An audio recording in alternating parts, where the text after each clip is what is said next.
What's up everybody, and welcome back. I have a very fun recommendation for you today with a story that if you're a fan of parody types, adult comedies, or potential dark comedies, you'll probably be a fan of this. Today I'm recommending Nighthawk Returns, which is being made by Izumida Fuyuki. It's 3 chapters and is an action comedy. Of course, about the Nighthawk, a legendary hitman who we immediately find out on her last mission took out the president of a temp agency and 39 of his bodyguards in a massacre known as the Last Hunt. No one has seen her since, but today she's a 33-year-old alcoholic chain-smoking NEET whose real name is Yotaka. She's up to her usual doings of nothing as a man comes into her apartment to smoke and partially make fun of her. The two obviously know each other, and he wonders how she's changed so much in 8 years since the last hunt. And boy, how things have changed, because now Yotaka can't even afford lunch from a convenience store because she blew all her money on gambling and gacha and can't hold down a regular job, so she can't afford her rent now, which leads to him offering her a job to come back to the agency because the return of the Nighthawk would help both of them. Yotaka says no with a very strange face because she hated the job. He says he won't ask again before it flashes back to his conversation with his boss about how he needs to either recruit her or get rid of her. Since he knows he can't recruit her, he offers Yotaka his lunch before saying he's heading back to work and stops to try and stab her, but Yotaka turns back into Nighthawk and disarms him before pinning him down and telling him to let his boss know she's not interested. The seriousness ends when she notices in the action her booze was knocked over on her futon and was her last one, leading to her crying and trying to suck it out of the futon.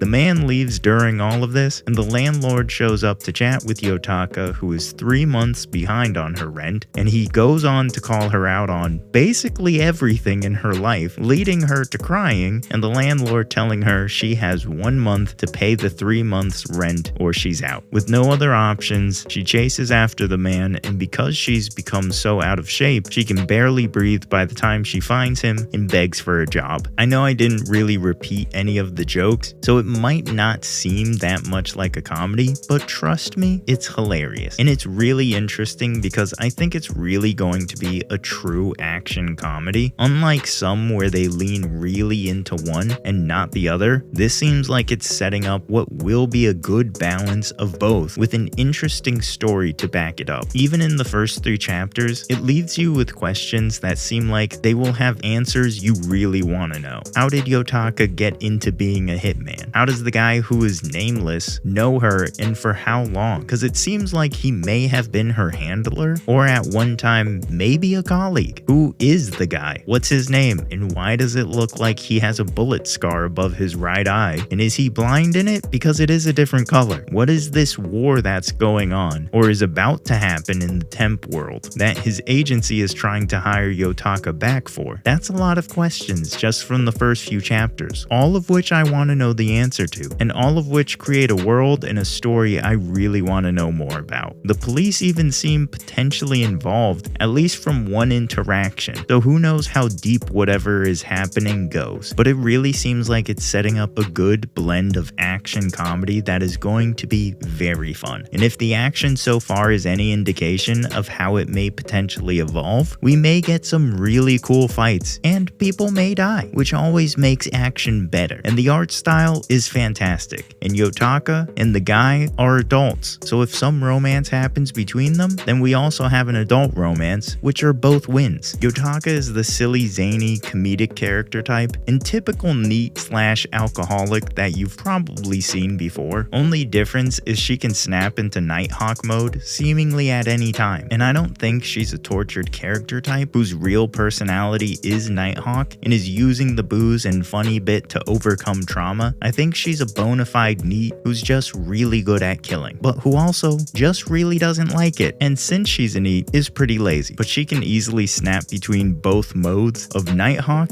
and the dejected 33-year-old because she put on 18 kilograms of weight since being prime Nighthawk. And if you don't know how much 18 kg is, it's about 40 pounds, so I understand the depression, but she can bounce between those two personalities seemingly freely. So that's why I don't think she's trying to overcome some kind of trauma. I think this is just who she is. The guy, on the other hand, we know nothing about. He seems like an emotionless stoic, but I think he's more of a burnt out, exhausted kind of guy who's just tired of having to solve problems. He's also who I want to know the most about because of those problems he's solving, and he also has an interesting tick where he taps the scar above his eye seemingly when he's stressed or just tired, and I need to know what that's about. All in all, this seems like a very interesting story that has fantastic comedy and action elements that I really just want to see develop more. And in the next few upcoming chapters, hopefully starts leading to the uncovering of what the story in the story is really going to be about, because whatever this war is, I want to see it. So if this looks interesting to you, check it out and like the video and subscribe to the channel. And if you want more recommendations, check out the Why You Should playlist linked below. And if you want merch, that's down there as well. Other than that, I'll see all of you in the next one.